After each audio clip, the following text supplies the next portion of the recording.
This happened to me 3 years ago when I was working as a security guard in a morgue located in Anchorage, Alaska. It was the middle of winter, so the nights were long and bitterly cold. I once took a piss and had to snap the urine off the end of my penis because it had completely turned into ice. Originally, I was a police officer and had seen my fair share of action. I even shot a few scumbags in their stupid faces. Those were some great times.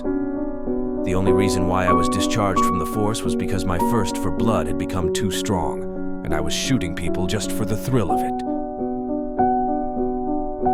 It was around 3 a.m., and I was doing my rounds when suddenly I heard a blood-curdling scream.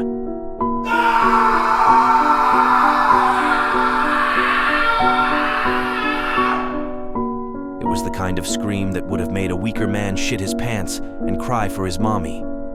Fortunately, I'm a tough son of a bitch, and I had my trusty Glock Desert Eagle, which could blow a hole through a goddamn battleship. I couldn't tell from which direction the scream was coming from, but if I had learned anything from my time on the force, it was to shoot first and ask questions later. I shot blindly in every direction until my magazine was empty. There were impressive-looking bullet holes in all of the walls around me, and my adrenaline was pumping through my veins like nitrous oxide. I heard some more noise coming from the coroner's office, so I kicked open the door and burst into the room like a total badass.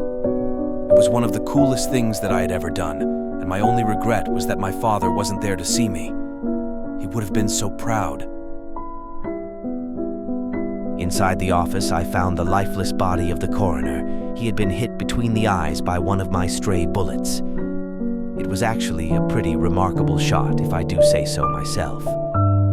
I had to chuckle when I realized that the man who had spent his entire career working with dead bodies was now going to be laying in a fridge next to some of his former clients. It turned out that the screaming I heard was coming from the coroner's TV set. He had ironically been watching a crime drama about some crazed gunman on the loose. What are the chances? I decided to quit my job immediately after that and thought it would be in everyone's best interest if I refrained from reporting this matter to the authorities. I have been on the run ever since that night, and I have no intentions of handing myself in anytime soon.